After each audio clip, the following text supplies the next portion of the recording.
Hi friends, உங்கள் சுஜாதா மனோகரன் பேசுகிறேன். இப்போ இன்றைக்கி நம்ம பார்க்குறது ரிச் இன் ஹை ப்ரோட்டீனுங்க. சூப்பருங்க, நல்லா டேஸ்டியாக இருக்கும், ஈஸியாக செய்யலாம், நல்லா சாஃப்டாக. குழந்தைங்க பெரியவங்க யாருமே வேண்டான்னு சொல்ல மாட்டாங்க. சாப்பிட்றதுக்கு அவ்வளோ டேஸ்டியாகவும் மென்மையாக ரொம்ப நல்லா இருக்கும். இவ்வளோ சொல்கிறீங்களே, நேரம் ஆகுமா அப்படின்னு நினைக்காதீங்க ஃப்ரெண்ட்ஸ். இது ரொம்ப குவிக்காக நம்ம செஞ்சுக்கலாம். குழந்தைங்கள்லாம் லீவில் இருக்காங்க, நாமளும் கொஞ்சம் நிதானமாக ஏந்திரிக்கலாம்னு சொல்லிட்டு நிதானமாக ஏந்திரிச்சு இந்த டிஃபனை செய்யலாம். ரொம்ப ஈஸியாகவும் செய்யலாம். நல்லா வீட்டில் இருக்கிற பொருட்கள் வச்சே செய்யறதுல ரொம்பவும் சுலபமாக இருக்கும். வாங்க ஃப்ரெண்ட்ஸ், வீடியோ எப்படி வந்திருக்குன்னு பார்க்கலாம். ஹாய் ஃப்ரெண்ட்ஸ், உங்கள் சுஜாதா மனோகரன் பேசுகிறேன். இன்றைக்கி நம்ம பார்க்க போகிறது ஒரு இன்ட்ரெஸ்டிங்கான ரொம்ப ஹெல்த்தியான டிஃபனுங்க. நான் சொல்லியிருக்கேன் நல்லா ரிச் இன் ப்ரோட்டீன் அப்படின்னு சொல்லியிருக்கேன். இதுக்கு வேலையும் ரொம்ப ரொம்ப கம்மி. இதுக்கு ஒரே ஒரு சின்ன விஷயம் நம்ம மெனக்கடணும், அவ்வளோதான். மற்றபடி எல்லாமே வீட்டில் இருக்கிற பொருட்கள் வச்சு நம்ம செய்யலாம். இப்போ இதில் மூக்கடலை, ப்ரௌன் மூக்கடலை முளை கட்டி வச்சுருந்தேன். அது என்னன்னு தெரியல, இன்னைக்கு வரல. இருந்தாலும் பரவாயில்ல, நம்ம அதை யூஸ் பண்ணிக்கலாம். இப்போ பாசிப்பயிரும் முளை கட்டி வச்சுருக்கேன். இப்போ இது ரெண்டும் தான் மெயினாக நமக்கு இதில் இன்க்ரீடியன்ட்ஸ் ஃப்ரெண்ட்ஸ். இதில் நம்ம என்ன வேணாலும் நம்ம மாற்றிக்கலாம். இந்த மாவு வகைகளில் நம்ம என்ன வேணாலும் மாற்றிக்கலாம். இப்போ நான் அரைச்சி வச்சிருக்கிற சோள மாவுலேருந்து ஒரு கப் எடுத்துக்கிறேன். இப்போ நான் செய்கிற குவான்டிட்டி 5 to 6 பீப்புள் வரைக்கும் சாப்பிட்லாம், அந்த அளவுக்கு சாப்பிட்லாம். இப்போ பாருங்கள், இது சோள மாவு. நம்ம இது பாப்கார்ன் சோளம் இருக்கு இல்லைங்களா, அதை மிஷினில் அரைச்சி நான் இதில் வச்சுருக்கேன். இப்போ இந்த மாவு இல்லை அப்படின்னா நம்ம ராகி மாவு எடுத்துக்கலாம். அப்புறம் சிறுதானிய மாவுகள் எது வேணாலும் எடுத்துக்கலாம். அது மாதிரி எடுத்துக்கிட்டு இதுக்கு ஓட்ஸு. இப்போ ஓட்ஸ் நம்ம ஏதாவது வித்தியாசமாக செஞ்சால் தான் குழந்தைங்கள்லாம் எடுத்துக்குவாங்க. நமக்கும் ஒரு வித்தியாசமான ஏதாவது ஒரு ஃபுட் வேணும் அப்படின்னு சொல்லிட்டு இருக்கோம். அதனால நம்ம அது மாதிரி வெரைட்டிஸ் இதில் நம்ம செய்யலாம். இப்போ இது பாருங்கள், இதை நம்ம மிக்சியில் எடுத்துக்கலாம். இதை மிக்சியில் எடுத்துக்கிட்டு நம்ம இதை ஒரு தடவை ரன் பண்ணிக்கலாம். இப்போ பாருங்கள், இந்த ஓட்ஸ் மாவை நம்ம இதில் சேர்த்துட்டு கொஞ்சம் தண்ணி விட்டு நம்ம கலந்து வச்சிடலாம். இது ஒரு 5 நிமிஷம் ஊறணும். இதில் எடுத்ததுமே நம்ம உப்பு காரம் எல்லாம் எதுவும் போட வேண்டியதில்லை.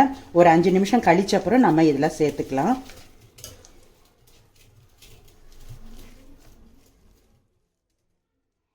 நல்லா ஒரு 2 அடை 3 அடை சாப்பிடும்போதே சின்ன சின்னதாக ஊற்றினோன்னா 3 அடைங்க நல்லா ஃபில்லிங்காக இருக்கும்.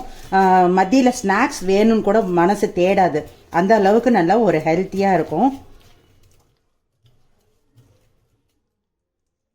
இப்போ பாருங்கள், இது அப்படியே நம்ம ஒரு 5 நிமிஷம் அந்த தண்ணி அப்சர்வ் பண்ணிக்கிறதுக்கோசம் நம்ம ஊற்றிருக்கிற தண்ணி இந்த ஓட்ஸில் எல்லாத்துலேயும் அப்சர்வ் ஆகிறதுக்கு ஒரு 5 மினிட்ஸ் நம்ம விடலாம்.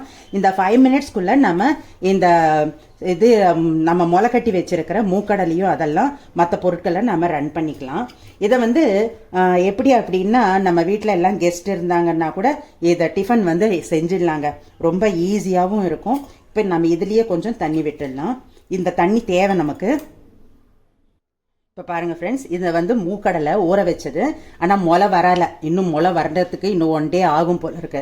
ஆனால் நான் டிஃபனுக்கு வேறு எதுவும் ப்ரிப்பேர் பண்ணதால இதையே இன்னைக்கு செஞ்சிடலாம் அப்படின்னு சொல்லிட்டு இப்போ பாருங்கள், இதில் 1/2 கப் அளவுக்கு எடுத்திருக்கேன். இப்போ அந்த மாவு ரெண்டும் ஒவ்வொரு கப் எடுத்திருக்கேன். இது பாசிப்பயிரும் நம்ம இந்த முளை கட்டிய மூக்கடலையும் 1/2 கப் எடுத்துக்கணும். இதை நமக்கு இஷ்டத்துக்கு நம்ம கொஞ்சம் எக்ஸ்ட்ராவாக போட்டாலும் தப்பில்லைங்க. நல்ல ஹெல்த்தியான டிஷ்ஷாக இருக்கும் நமக்கு. பாருங்கள், இது 1/2 கப் எடுத்துருச்சு. இப்போ இதுக்கு தேவையான அளவு பச்சை மிளகாய், நம்ம இந்த இதுக்கு எவ்வளோ வேணுமோ அந்த அளவுக்கு காரம் போட்டுக்கலாம். இதில் நம்ம கொஞ்சம் பெப்பர் பவுடரும் போட போகிறோம். பாருங்கள், 2 பச்சை மிளகாய் எடுத்துருக்கோம், கொஞ்சம் இஞ்சி. இப்போ இதை நம்ம தண்ணி விட்டு அரைச்சிக்கலாம். ஃப்ரெண்ட்ஸ், இதை நம்ம ஒரு ஸ்பூன் ஜீரகம் போட்டுக்கணும், நல்லா வாசமாக இருக்கும். நம்ம இதை அரைச்சிக்கலாம். பாருங்கள் ஃப்ரெண்ட்ஸ், நம்ம இதை அரைச்சிட்டு வந்தாச்சு. நல்லா கும்முன்னு வாசனை, ஜீரகம் இஞ்சி மிளகாய் எல்லாம் போட்டு அரைக்கும்போது சூப்பராக இருக்குது வாசனை. பாருங்கள், இப்போது இதுக்கு தேவையான அளவு நம்ம உப்பு போட்டுக்கணும். ரொம்பவும் ஈஸியாக செய்யலாம். இப்போ நம்ம கொஞ்சமாக உப்பு போட்டுக்கலாம். முந்திய கொஞ்சம் உப்பு போட்டிருக்கோம் நம்ம, அதனால கொஞ்சமாக உப்பு போட்டுக்கலாம். இப்போ பாருங்கள், இதில் சாப் பண்ணி வச்சுருக்க கொத்தமல்லியும் துருவி வச்சிருக்கிற கேரட்டும் நம்ம இதில் சேர்த்துக்கலாம். இப்போ இதில் நீங்கள் விருப்பமான வேறு ஏதாவது வெஜிடபிள்ஸ் கூட சேர்த்துக்கலாங்க ஃப்ரெண்ட்ஸ். சொரக்காய், அது மாதிரி சில ஐட்டம்ஸ்னும் சேர்த்துக்கலாம். வெள்ளை பூசணிக்காய் அது மாதிரியும் சேர்த்துக்கலாம். நம்ம இந்த zucchini அது மாதிரி வெஜிடபிள்ஸும் நம்ம இதில் சேர்த்துக்கலாம். குடமிளகா சில சமயம் ஒத்து போகுது, சில சமயம் கொஞ்சம் ஒத்து போகாமல் இருக்குது. அப்புறம் இதில் வந்து காரத்துக்கு நம்ம பச்சை மிளகா 2 தான் போட்டிருக்கோம். அதனால கொஞ்சம் மிளகுத்தூள் போட்டுக்கலாம். இது வந்து டேஸ்ட் நல்லா என்ஹான்ஸ் பண்ணும். நான் ஒரு 1/4 ஸ்பூன் அளவுக்கு மிளகுத்தூள் போட்டிருக்கேன். பாருங்க, நம்ம வந்து எவ்வளோ கொஞ்சம் கொஞ்சமாக தான் போட்டிருக்கோம். மாவு எந்த அளவுக்கு கணிசமாக இருக்குது பாருங்க. இப்போ இதுக்கு ஒரு சட்னியும் ரெடி பண்ணிக்கலாம். ஃப்ரெண்ட்ஸ், இப்போ இந்த புரோட்டீன் அடைக்கு ஒரு சட்னி அரைச்சிக்க போகிறோம். அதுக்கு வந்து பாருங்கள், கொஞ்சம் மாங்காய் எடுத்திருக்கேன். ஒரு 1/2 கப்பை விட கொஞ்சம் கம்மியாக மாங்காய் எடுத்திருக்கேன். இப்படி நம்ம போடும்போது இதில் வந்து எலுமிச்சப்பழம் பிழிய வேண்டாம். அந்த புளிப்பு மேனேஜ் பண்ணிக்கும்.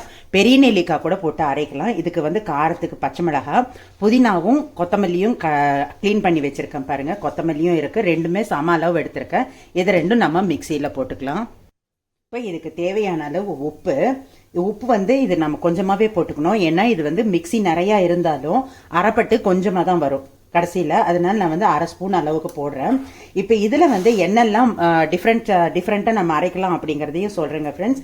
இதில் வந்து தக்காளி மட்டும் போட்டுக்கலாம். அப்புறம் வந்து தக்காளி, வெங்காயம், கொஞ்சம் பொட்டுக்கடலை, இஞ்சி, பூண்டு இதெல்லாம் போட்டு அரைக்கலாம். விதவிதமாக நம்ம செஞ்சுக்கலாம். இப்போ நம்ம அது மாதிரிலாம் வெரைட்டியாக செஞ்சுக்கிட்டோம் அப்படின்னா ஏதாவது ஒரு சேஞ்சஸ், சின்ன சின்ன சேஞ்சஸ் இதெல்லாம் மாற்றி மாற்றி போட்டு செஞ்சுக்கலாம். எல்லா டிஃபன்ஸ்க்கும் ரொம்ப ஈஸியாக இருக்கும். இப்போ இதை அரைச்சிக்கலாம். இப்போ பாருங்கள் ஃப்ரெண்ட்ஸ், சூப்பராக ரெடி ஆயிடுச்சு சட்னி. இப்போ இந்த சட்னி வந்து சாதத்தில் கூட நம்ம பிசைஞ்சு சாப்பிடலாம். அதே போல் கலவை சாதம் மட்டும் செய்யலாம். அதாவது கடுகு, உளுத்தம்பருப்பு மட்டும் தாளிச்சுக்கிட்டு சாதம் போட்டு இந்த சட்னியை போட்டு ஃபஸ்ட்டு வதக்கிடணும். வெங்காயம் கூட வேணால் போட்டுக்கலாம். உளுத்தம்பருப்பு போட்டுட்டு சாப் பண்ண வெங்காயம் போட்டு வதக்கிட்டு இந்த சட்னியை போட்டு ஒரு வதக்கிட்டு ஆற வச்ச சாதம் போட்டு நம்ம சாதமாக ப்ரிப்பேர் பண்ணிக்கலாம். ரொம்ப நல்லாயிருக்கும். உங்களுக்கு புளிப்பு பத்தலை அப்படின்னா எலுமிச்சப்பழம் ஏதாவது பிழிஞ்சுக்கலாம். அது மாதிரி இந்த சட்னி வந்து பல பர்பஸ்க்கு யூஸ் ஆகும். இப்போ இந்த சட்னி ரெடி ஆகிடுச்சு. நம்ம டிஃபன் பார்க்கலாம். ஃப்ரெண்ட்ஸ், இப்போ நான் வந்து சின்னதாக சாம்பிளுக்கு டேஸ்ட் பண்ணி பார்த்துக்கணும்னு சொல்லிட்டு டேஸ்ட் பண்ணி பார்த்தேன். எனக்கு உப்பு மட்டும் பத்தலை. உப்பு மட்டும் கொஞ்சம் போட்டிருக்கேன். அந்த பெப்பர் போட்டிருக்கிறதால மைல்டாக காரம் வந்து மெல்லமாக தூக்கி கொடுக்குது. ரொம்ப ஃபாஸ்ட்டாக இல்லாமல் மைல்டாக மெல்லமாக தூக்கி கொடுக்குது. ஃபஸ்ட்டு ஸ்டார்டிங்கில் கம்மியாக இருக்கும் காரம், அதுக்கப்புறம் நமக்கு கொஞ்சம் ஜாஸ்தியாகும். இப்போ நம்ம இதை ரெடி பண்ணிக்கலாம். பாருங்க, நான் உப்பு போடும்போது ஒரு 1/4 டம்ளர் தண்ணியும் விட்டுருக்கேன் நான். இப்போ நம்ம இது மாதிரி ஊற்றினோம் அப்படின்னா டேஸ்ட் பண்ணி பார்த்துட்டு நம்ம செஞ்சோம் அப்படின்னா எல்லாருமே நல்லா இருக்குன்னு விரும்பி சாப்பிடுவாங்க. இப்போ வந்து உங்களுக்கு நீங்கள் மூக்கடலை இல்லை, பாசிப்பயிறு நமக்கு ஊற போட நேரம் இல்லை அப்படிங்கிற பட்சத்தில் நீங்கள் வந்து பாசி பருப்பும் கடலை பருப்பும் இது செய்யறதுக்கு 1 மணி நேரத்துக்கு முன்னாடி ஊற வச்சுட்டு அதை கூட நீங்கள் அரைச்சி போடலாங்கள ஃப்ரெண்ட்ஸ்.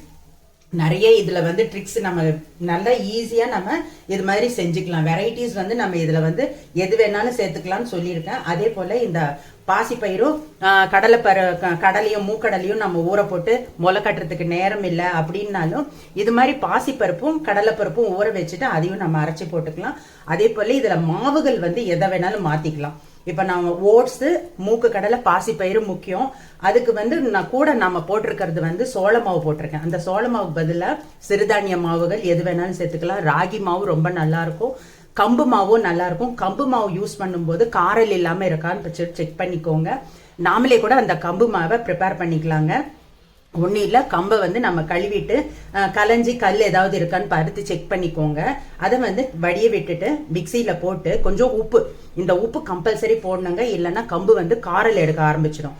அதனால நம்ம கொஞ்சோண்டு ஒரு சிட்டிகை உப்பு போட்டு நல்லா நைஸாக ரன் பண்ணிட்டு அதையும் நம்ம இந்த சிறுதானிய மாவுகளுக்கு பதிலாக நம்ம யூஸ் பண்ணிக்கலாம். இப்போ பாருங்க, இதில் வந்து நம்ம நிறைய பார்த்துட்டோம். அதாவது இந்த வெஜிடபிள்ஸ்லையும் வேற மாதிரி நம்ம மாற்றிக்கலாம் அப்படின்னு சொல்லியிருக்கேன்.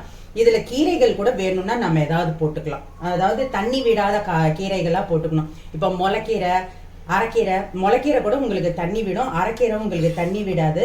அது மாதிரி நம்ம கீரைகளை கூட இதுல போட்டுக்கலாம். பாருங்க எவ்வளவு அழகா வருது.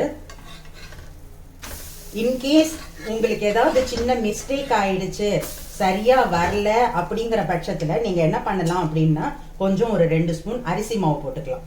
கண்டிப்பா இது 100% சக்சஸா வருங்க. யாரு என்ன மிஸ்டேக் பண்ணாலும், எந்த மாவுகள் யூஸ் பண்ணாலும் இந்த கடலை பருப்பும் பாசி பயிரும் நம்ம மூக்கடலையும் பாசி பயிரும் அரைச்சி போடுறதால நல்லா சாஃப்டா டேஸ்டியா நல்லா வரும். கம்பல்சரி அது எனக்கு வந்து 100% கேரண்டி சொல்லுவேன். ஆனா இது வந்து எப்பயாவது யாராவது ஒரு சின்ன மிஸ்டேக் பண்ணி ஏதாவது சரியா வரல அப்படிங்கிற பட்சத்துல அரிசி மாவு கொஞ்சம் நம்ம போட்டுக்கலாம். இப்ப பாருங்க இது டோஸ்ட் ஆயிடுச்சு. இப்போ பாருங்க ஃப்ரெண்ட்ஸ், இது நல்லா டோஸ்ட் ஆயிடுச்சு. இது வந்து ஒரு நூல் நிதானமாக தான் உங்களுக்கு குக் ஆகும், ஃபாஸ்ட்டாக குக் ஆகாது. அனல் கொஞ்சம் கம்மி போட்டு நம்ம குக் பண்ணணும்.